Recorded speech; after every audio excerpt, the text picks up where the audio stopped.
Չգիտեմ, Եվի նկատի ուներ, որ Էդգար Ղազարյանի պես հանճարեղ դիվանագետին պետքա նորից դեսպան նշանակեն,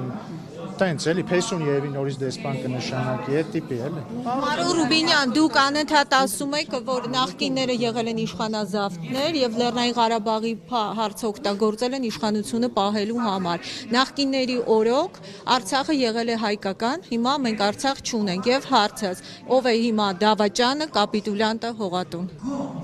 Ինչ եք ուզում ձեր հարցին պատասխանեմ։ Անիմաստ, այսինքն էլի հիմա որ էլի ասեմ, որ ես կարծում եմ, որ լրագրությունը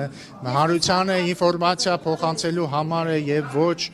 ակտիվիզմով զբաղվելու, կասեք թիրախավորում եք մեզ։ Ես հիմա ասում եմ, ես ընդհանրապես տրամաբանությունը կհուշեր, որ պետք է ասեմ դավաճաններ են իրանք, կապիտուլյանտներ են իրանք, հողատունել են իրանք, բայց քանի որ ես ընդհանրապես դեմ եմ նման խոսույթ օգտագործելուն, չէ, ներողություն, բայց քանի որ ես դեմ եմ նման խոսույթ օգտագործելուն, ես պետք է ասեմ, կրկնեմ իմ ասածը, որ Ռոբերտ Քոչարյանի ու Սերժ Սարգսյանի իշխանազավթ խմբակների ամբողջ քաղաքական հետագիծը հետևյալն է, օգտագործել Լեռնային Ղարաբաղի հարցը Հայաստանում իշխանությունը զավթելու եւ պահելու համար եւ թալանել երկիրը, էսա, ու իրանք, եթե ասում են հողատու, թող հարց տան իրանք, եթե իրանք համարում են, որ օրինակ Լեռնային Ղարաբաղը հայրենիք է, որը հանձնվել է, ինչու են իրենք բանակցում, օրինակ Ջաբրայելի եւ Քարվաճարի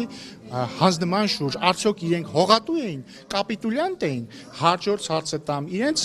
պրոտեժեները Լեռնային Ղարաբաղում բառի բուն իմաստով ստորագրել են Լեռնային Ղարաբաղի լուծարման փաստաթուղթ, իրենք կապիտուլյանտ են, ու ընդհանրապես, երբ որ իրենք Հայաստանի ներքաղաքական դաշտում արդարացնում են ցանկացած երրորդ ուժի ու մեղադրում են ամեն ինչում Հայաստանին, ոչ միայն Հայաստանի կառավարությանը։ Ես նույնիսկ հիշում եմ, որ Սերժ Սարգսյանը, ձեր սիրելի, 2021 թվականին հանրային հարցազրույցում Հայաստանին մեղադրում էր Գյանջայի քաղաքացիական բնակչությանը թիրախավորելու համար։ Հիմա ինքը դավաճանա, հողատույա, կապիտուլյանտա, թե ինչա, շնորհակալություն։